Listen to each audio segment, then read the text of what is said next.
오늘은 바울이 선교지 가서 설교했던 그 설교의 본문이 오늘 기록이 되어 있는데 그 내용을 보려고 합니다. 전도 설교입니다. 핵심은 마지막 23절에 다윗의 후손으로 씨로 오신 예수 그리스도라. 예수 그리스도를 증거하는 겁니다. 그러면 예수 믿으면 구원 받습니다. 이러면 전도 설교 되잖아요. 굳이 왜 자기들의 조상의 근원부터 들춰 역사 이야기를 시작합니까? 꼭 이렇게 설교를 해야 됩니까? 근데 보세요. 베드로도 그랬고 스데반도 그랬어요. 공통된 점입니다. 왜 역사 이야기를 합니까? 우리 기독교는 역사를 대단히 중요시 여긴다는 거예요. 우리 월강의 오늘의 성도라면 지난 37년 동안의 역사를 재해석하고 흔들어 보고 다시 볼 수 있는 마음을 가지시기를 바랍니다. 그래서 오늘 이 말씀을 제가 얼마나 또 놀라고 감사한지 몰라요. 정확하신 하나님이죠. 역사는 우리 기독교는 역사 속에 이루어진 종교입니다. 하늘에 떨어진 종교가 아닙니다. 물론 주님은 하늘에서 오지 그냥 오신 게 아니에요. 창세기 3장 15절에 창세부터 이미 애언했던 예수 그리스도가 하나님이 쓰시는 사람들을 통해서 이어오다가 마지막에 예수님이 오셨습니다.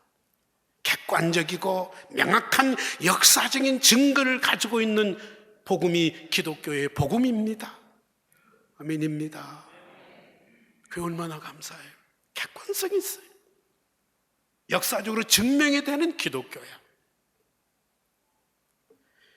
이걸 역사를 왜곡시키는 게 이단이야. 아시죠? 그러니 역사관을 바르게 갖는다는 게 대단히 중요해요. 하나님의 언약의 역사를 왜곡시키다가 교주가 나오고 이단이 나온 거예요. 잘못된 성경 해석관 때문에, 역사관 때문에. 우리는 바른 역사관을 가질 수 있기를 바랍니다. 전문가가 말하기를 3대 역사관이 있어요. 여러 역사관이 있지만 첫째로는 운명론적인 역사관을 가지고 있습니다. 어떤 사람은 운명론적, 팔자라는 거예요. 나는 이렇게 태어났다라는 거예요. 잔소리하지 말라는 거예요. 난 생긴 대로 살 테니까, 나는 기질대로 이렇게 태어났어요. 팔자니까 난 이렇게 살 거니까 건들지 말라는 거예요. 어떤 사람은 이렇게 말해요. 하나님도 내 성질을 못 고쳐.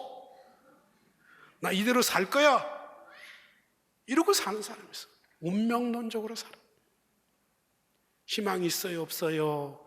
내일이 있을까요? 없어요. 되는 대로 사는 거예요. 그게 내 팔자인데. 이런 지극히 부정적인, 폐쇄적인, 아주 무서운 이런 역사관을 가지고 사는 사람들이 우리 크리스찬 가운데도 있습니다. 무의식 중에. 두 번째로는 이성적인 역사관이 있다고. 이거는 과학적이고 상식적인 역사관.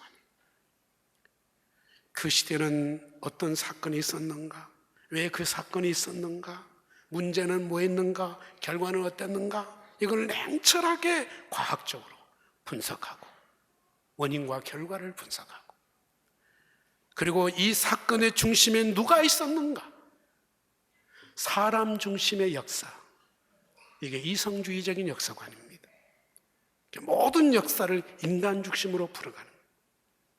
거기에 누가 없어요? 하나님이 없습니다. 이것도 아주 무서운 역사관입니다. 인본주의적인 역사관입니다. 냉철하게 분석하고 평가하는 것은 옳지만은 그 다음을 볼 줄은 몰라요. 그러나 섭리론적인 역사관이 있습니다. 이거는 무슨 말인가 하니 역사가 이루어지도록 그 위에 누군가 섭리하신 분이 계신다. 우리는 기독교적인 역사관은 바로 세 번째 섭리론적인 역사관입니다. 세상의 주인은 누구이십니까? 왜 대답 안 하세요? 내 인생의 주인은 누구이십니까? 월강교회의 주인은 누구이십니까? 하나님이시고 지금도 살아계십니까? 역사하십니까? 그러면 이 세상의 역사는 누구의 역사라는 거예요? 하나님의 역사라는 거예요. 하나님이 섭리하십니다. 그래서 어떤 분이 조크로 생각하는데 또 맞아요. 영어로 역사를 히스토리라고 그러는데 둘로 나눠놓고 보면 히스 그리고 스토리, 그분의 이야기. 그분이 누구예요? 하나님. 이 세상의 인류의 역사는 하나님의 역사입니다. 인간의 역사가 아니라는 거예요. 사람들이 다 하는 것 같지만은 그 배후 속에 역사하시면은 하나님이시라는 거예요. 그렇기 때문에 오늘 우리 크리스찬은 이 사건을 볼 때 합리적으로, 과학적으로 분석을 해야 돼요. 그 상식이야. 상식이 없으면 안 돼. 그래서 배우라는 거예요. 상식은 균형 잡힌 사고를 상식이라고 그래요. 어느 한쪽에 치우치지 않는 것을 상식이고 합리적이라고 말해요. 우리 예수 믿는 사람은 냉철하게 분석하고 그 다음에 묻습니다. 하나님, 무슨 뜻이 있으세요? 왜 이 사건이 일어나게 하셨어요? 내가 잘못해서 이런 일을 당하지만 하나님, 그로 끝나지 않아. 하나님, 어떻게 하시기를 원하세요? 묻습니다. 그리고 일어섭니다. 이 사건 속에도 함께 하신 하나님은 앞으로도 인도해 주실 줄로 믿습니다. 주님의 뜻을 따라가겠습니다. 이게 기독교인의 갖는 세계관이에요. 이게 역사관이에요. 이런 관념, 이런 철학은 갑자기 되지 않습니다. 어렸을 적부터 환경에 자란 것이 너무 중요하다 이거예요. 중간에 예수 믿는다고 이 의식이 바뀐 게 별로 아니에요. 잘 안 바뀌어요. 은혜 받았다고 바뀌냐? 안 바뀌어. 깨달아야 돼. 깨달아야 돼. 처절하게 피눈물을 흘리고 몸부림쳐야 100% 그것도 안 돼. 보세요. 바나바 헤어지잖아요. 싸우고. 마가 그 좋은 부모 만나 갔지만 돌아오잖아요. 이게 인간이라는 거예요. 은혜 받았다고 자만하지 마세요. 성령 충만 받았다고 자만하지 마세요. 여러분이 내가 변했다고 생각하지 마세요. 은사 받았다고 인격이 변한 거 아니에요. 겸손하셔야 돼요. 그래서 바울은 새로운 안목으로 자기 민족의 역사를 재해석합니다. 제가 시간이 없기 때문에 간단하게 말씀드릴게요. 17절에 중요한 단어 찾아보세요. 선택이란 단어예요. 우리 조상을 선택하셨고, 그러니까 아브람부터 요셉까지 창세기에 나오는 그 중요한 이름 거명할 필요도 없어. 이분들을 선택하신 분이 누구라고? 하나님이. 하나님의 안목으로 자기 민족의 역사를 재해석하기 시작합니다. 복음의 안목으로 자기 민족의 역사를 재해석하기 시작합니다. 하나님이 선택하셨다. 이 말은 은혜란 이야기입니다. 아브라함이 똑똑해서도 아니고, 이삭이 똑똑해서도 아니고, 야곱이 똑똑해서도 아니고, 요셉이 잘나서도 아니고, 이렇게 하게 하신 분은 하나님이셨습니다. 하나님의 은혜였습니다. 왜 아브라함이었나요? 왜 이스마엘을 놔두고 이삭을 선택하셨나요? 왜 남자다운 에서를 놔두고 꼭 여성 같은 야곱이를 선택하셨나요? 어찌해서 11자식을 놔두고 요셉이를 선택하셨나요? 애굽으로 팔려가는 노예를 선택하셨나요? 그게 은혜인 거예요. 할렐루야입니다. 하나님의 은혜인 것입니다. 오늘 내가 여기 있는 것 철저히 하나님의 은혜라고 고백하시기를 바랍니다. 오늘 주일의 주제가 있습니다. 월강을 37년 동안 이끄시는 하나님의 은혜입니다. 은혜의 날입니다. 감사합니다. 내 인생 여기까지 살아온 것도 하나님의 은혜입니다. 이렇게 고백하시기를 주님의 이름으로 축복합니다. 이유 없습니다. 잘나서도 아닙니다. 근데 두 번째 같은 17절에 그들을 높이시고 큰 권능으로 인도하사. 이건 무슨 사건을 이렇게 해석하는 거예요? 무슨 사건을? 사건 이야기 안 하고 해석을 해놓은 거예요. 그래도 알아들어. 유대인들은 알아들어. 뭐예요? 출애굽 사건이에요. 400년 동안 노예한 거 아시죠? 그거는 가족의 개념도 없어요. 민족의 개념 말할 것도 없어. 공동체 다 모래알이야. 희망 없어. 400년이야. 그런데 하나님은 이들을 선택하시고 높이시고, 어떻게 높이셨나요? 지배하는 애굽 사람은 자식 낳으면 비리비리해서 다 죽고 병들고, 그런데 자기들이 짓밟고 지배하는 그 고생하는 노역하는 유대인들이 자식만 낳으면 달떡 같은 아들을 낳고 건강하게 자라는데 막시가 퍼지는데 겁이 나는 거예요. 그래서 남자를 다 죽이라고 명령했다니, 비극적인 사건이에요. 너무 잘 되니까, 너무 건강하게 아이들이 다음 세들이 너무 잘 자라니까 겁이 났다 이거예요. 그래서 다음 세들의 씨를 말리려고 남자를 다 죽였다는 게 출애굽 사건 아닙니까? 알아요, 몰라요? 암시로 10가지 재앙을 내리시는 하나님, 흩어진 모래알 같은 그 불쌍한 노예 이스라엘 자존심을 높여주는 거예요. 세워주시는 거예요.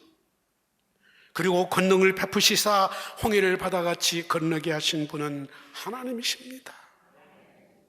모든 것을 누구 중심으로 보고 있어요? 하나님. 하나님. 그 다음에 보세요. 18절을 보세요.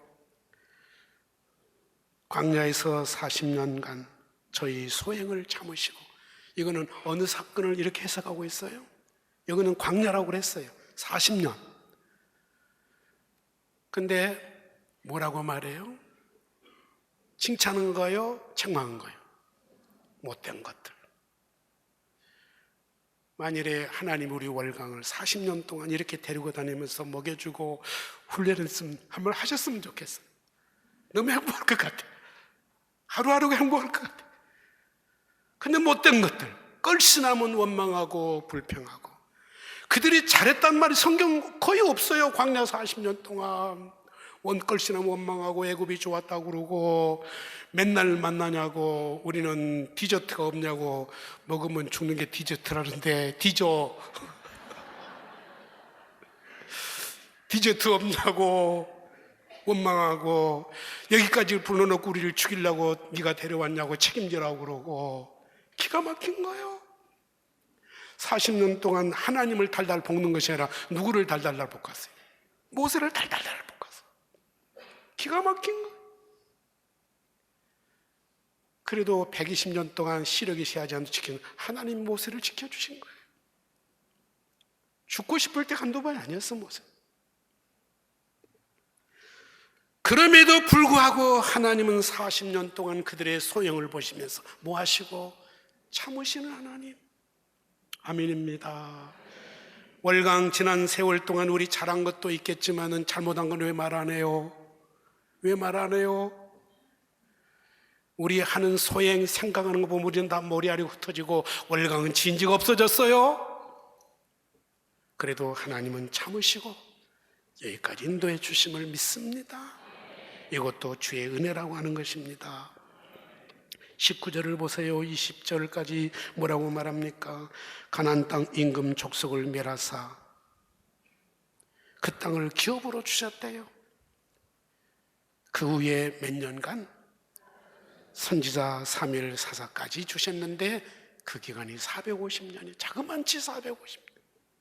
여러분, 여호수아부터 사사기 보면 맨날 나오는 이야기가 무슨 이야기예요? 전쟁 이야기. 맨날 싸우는 전쟁. 싸워본 적도 없는 이 이스라엘 민족이 맨날 싸움을 이야기하는데 싸우면 이겨. 누가 싸워줬다는 이야기예요? 하나님께서. 싸움에 능하신 하나님이 싸우고 싸워주시고 가나안 땅에 정착하게 하시고, 정착하면서도 못된 것들, 못된 순간 못 버리고 할 때도 하나님이 450년 동안 참아 기다려주시고 하나님. 이러고 아마 바울은 이야기하면 펑펑 울었을지도 몰라.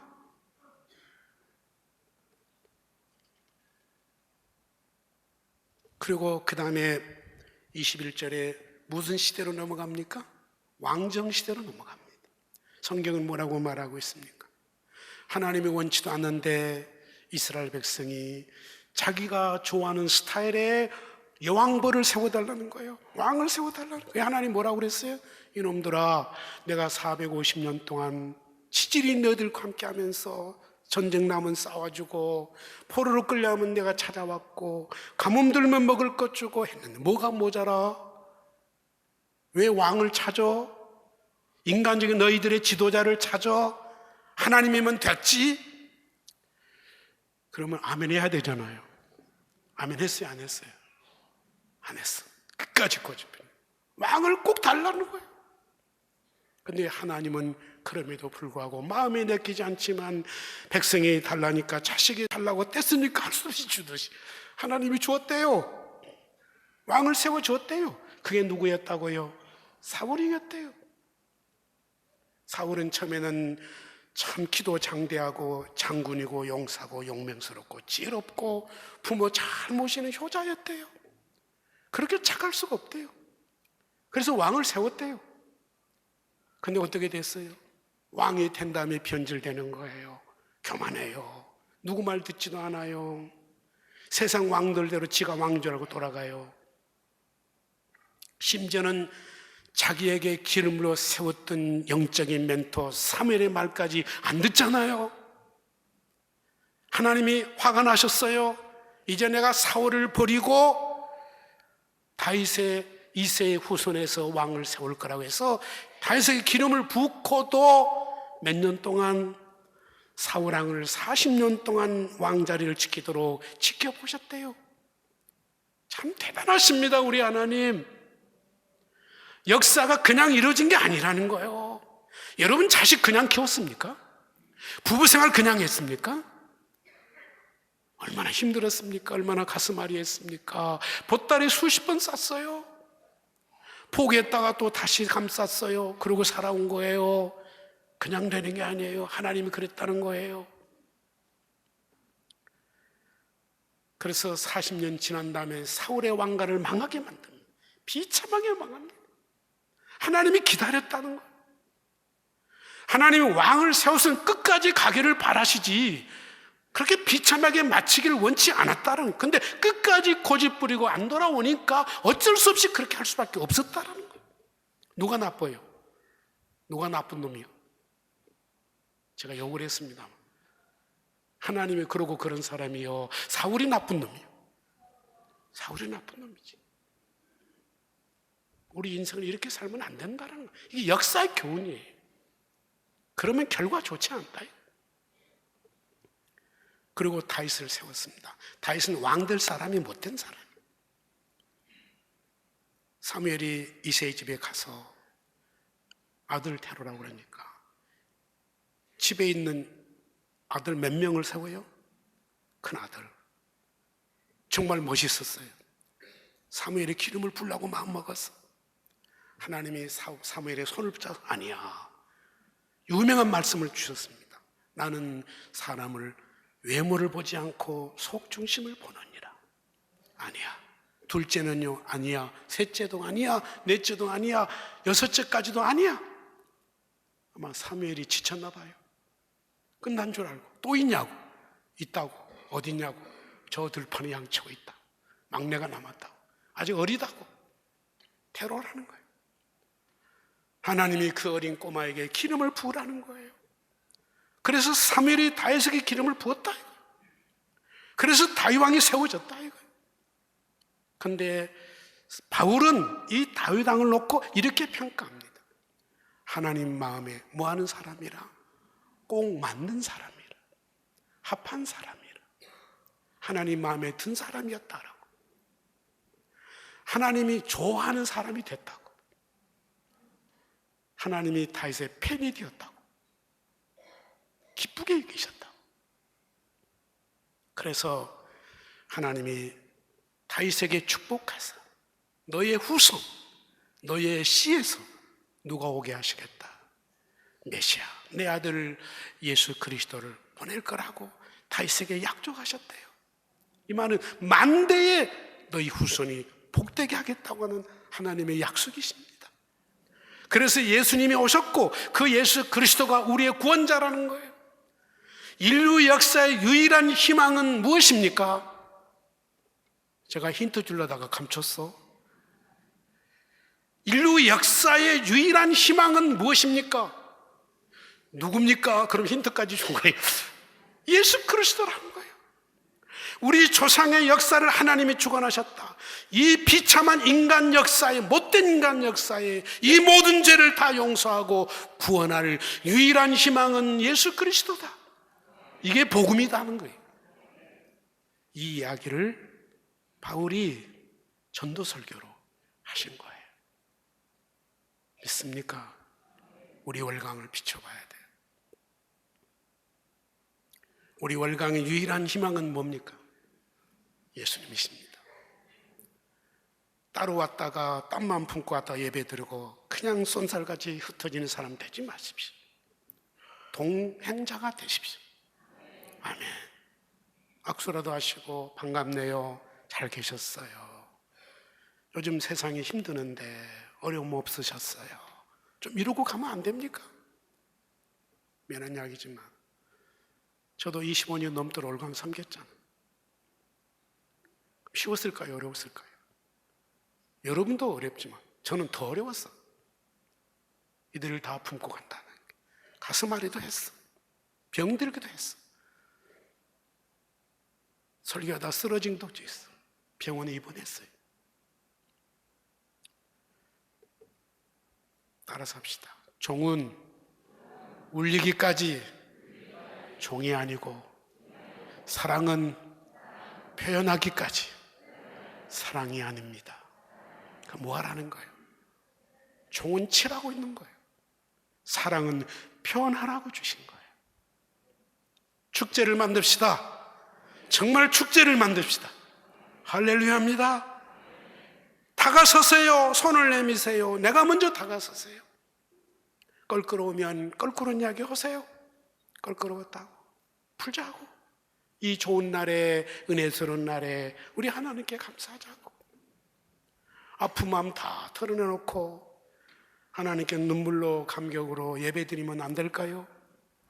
아멘. 안 될까요? 그러므로 이 빚진 자의 마음으로 바울 사도가 이제는 결혼도 안 하고 오직 예수 그리스도만을 위해서 살겠습니다. 먹든지 마시든지 자든지 깨든지 주만 위해서 살겠습니다. 잘한 일이요 못한 일이에요? 결혼을 하고 하지? 잘한 일이야 못한 일이에요? 잘한 일이죠. 바울이 뭐라고 그래? 할 수 있으면 나와 같이 결혼하지 않고 그냥 지나는 게 좋을 거라고 이렇게까지 말을 해요. 오직이 감사하면 자신감이 넘치면 이렇게 말하겠습니까? 우리 이렇게 살 수 있기를 주님의 이름으로 축복합니다.